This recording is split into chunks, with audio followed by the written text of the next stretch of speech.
25살에 취업 준비를 하면서 토익 공부를 했다. 1년을 넘게 했지만 점수는 가장 처음 해봤던 토익 점수를 넘지 못했다. 4년제 지방대를 졸업하고 제대로 된 자격증 하나 준비한 게 없었던 나는 살면서 단 한 번도 공부를 열심히 한 적이 없었다. 그런데 토익 공부를 1년 넘게 도서관 다니면서 한다는 것이 너무 힘들고 지쳐 있었다. 스펙은 없었지만 돈은 많이 벌고 싶었다. 나보다 먼저 취업한 친한 친구는 영업사원이었다. 취업 준비하면서 가끔씩 만나며 영업사원이 하는 일이 무엇인지 들었고, 오전에 사무실에서 나오면 자유롭게 거래처를 찾아다니는 일이 좋아 보였다. 급여도 지방에서 그 정도면 나쁘지 않아 보였다. 그렇게 친구와 같은 업계의 회사에서 공채 모집하는 걸 보고 면접 경험이나 쌓자는 생각으로 영업사원으로 이력서를 지원했다. 운이 좋게도 면접에 합격했고 나는 영업사원으로 직장 생활을 시작했다. 영업이 내 적성에 맞는지도 모르고 무작정 일했다. 어쨌든 처음엔 열심히 했다. 회사에서도 평범한 수준의 성과를 내고 있었다. 영업의 특성상 회사를 출근하고 출장을 나가면 너무 자유로웠다. 쉬고 싶고 놀고 싶은 유혹을 이겨내지 못했다.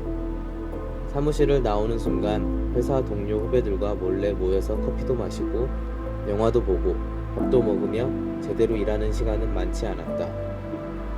회사에서 나의 성과는 점점 나빠졌다.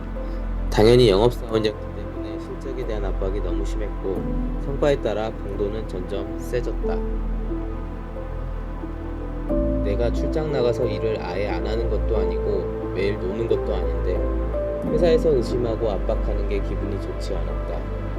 잘못은 분명 나에게도 있었는데 회사가 나를 믿어주지 않는다는 것이 너무 기분 나빠 내가 일을 하지 않는 것이라며 합리화시키고 시간을 죽여가며 월급만을 기다렸다.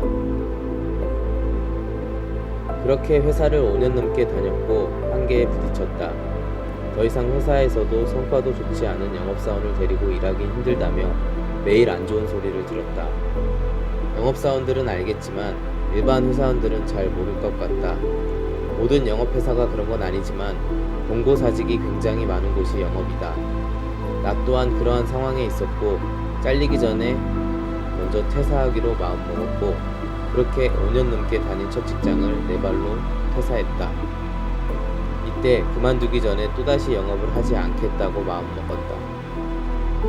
일반 회사원보다 돈을 조금 더 받을진 몰라도 정신적인 스트레스 그리고 감정노동이 정말 힘들어서였다. 퇴사했을 때 내 나이는 31살이었다.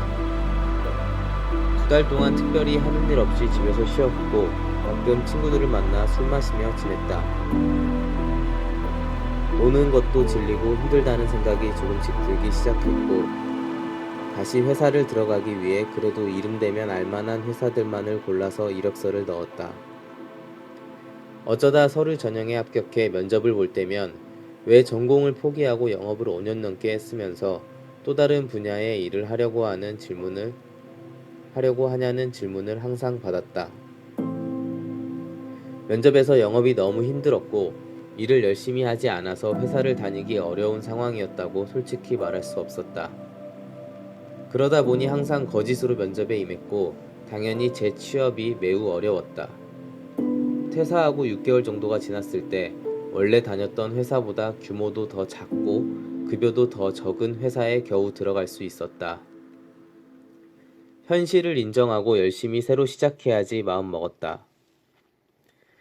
새로 들어간 회사는 급여도 훨씬 줄었는데 토요일에도 출근하는 경우가 많았으며 특별히 야근할 상황도 아닌데 다들 자발적인 야근을 하며 퇴근이 항상 빨라야 8시였다. 전에 다녔던 회사는 늦어도 7시에는 항상 퇴근했었다. 계속 전에 다녔던 회사가 생각났다.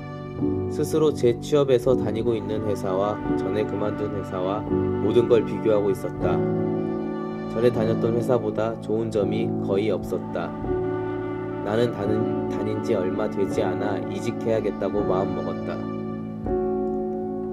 재취업한 회사도 영업사원이었기 때문에 곧 이직할 텐데 열심히 일할 필요가 있을까란 생각으로 하루하루 시간을 죽여가며 급여를 받았다. 이직하겠다고 마음먹었던 두 번째 직장에서도 이직하지 못하고 나는 또 회사에서 받는 스트레스를 이기지 못하고 퇴사했다. 32살에 나는 두 번째 회사를 그만두었다. 그래도 그동안 모아놓은 돈이 조금 있었고 회사 생활이 나한테 안 맞을 수도 있겠다는 생각이 들었던 것 같다. 많은 유튜브나 인터넷 매체 그리고 책을 통해서 월급쟁이로는 결코 원하는 만큼 돈과 자유를 얻기 힘들다는 말에 동의했다. 동의했다고는 하지만 그 핑계로 쉬운 일을 찾으려고 노력했다. 내 눈에 들어왔던 건 블로그, 유튜브, 인터넷 쇼핑몰이었다. 이 세 가지를 모두 하면서 회사에 다니지 않고 1년 동안 시간을 보냈다. 당연히 회사를 다녔을 때보다 수입이 많이 줄었다. 줄었다는 말은 어울리지 않는 것 같다. 아예 수입이 없다는 말이 더 맞을 것 같다. 유튜브, 블로그, 쇼핑몰을 하면서 친구들이나 지인들을 만나면 굉장히 열심히 사는 척했다. 1년을 의미 없이 시간만 보냈다는 생각이 들었고 이러다가 직장을 다시는 구하지 못하고 평생 백수로 살 수 있겠다라는 생각에 다시 직장을 구하려고 마음먹었다. 34살이었다. 첫 직장에서 5년, 두 번째 직장에서 6개월, 그리고 마지막으로 회사 생활을 관두고 나의 공백은 또다시 6개월이 넘었다. 34살의 나이에 내세울 건 영업사원으로서 일했던 회사 경험뿐이었다. 내 기준에서 겨우 두 곳의 회사 생활이었지만 다른 회사를 구하면서 면접관들이 보는 이미지는 너무 자주 회사를 옮기고 공백이 많다며 쉽게 포기하는 사람으로 보여졌다. 다시 직장을 구하는 일은 두 번째 직장을 구할 때보다 훨씬 더 힘들어졌다. 그러던 와중에 정착지원금이라는 달콤한 말에 무언가 홀린 것처럼 보험회사에 입사했다. 더 정확하게 말하면 위촉직으로 일을 시작했다. 영업을 했던 경험이 그래도 나에게 조금은 도움이 되지 않을까라는 생각과 나를 뽑아준 보험회사 매니저의 믿음이 합쳐져 보험회사에서 세 번째 회사 생활을 시작하게 되었다. 뭐 불보듯 뻔하게 나는 또 1년 가까운 시간을 허비하고 지인들에게 미안한 마음을 가지고 보험회사도 포기하고 그만뒀다. 벌써 나이는 35살이 되었다. 35살은 현재의 내 나이다. 35살이 돼서야 나의 사회생활을 뒤돌아봤다.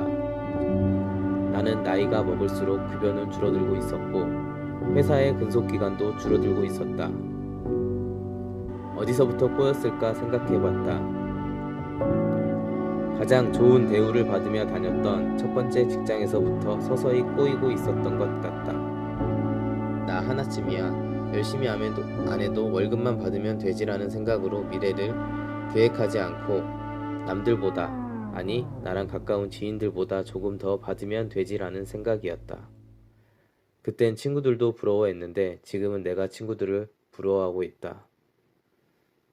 35살이라는 나이에 안정적인 직장 하나 가지지 못한 게 지금은 너무 불안해서 뭐부터 먼저 해야 할지 모르겠다.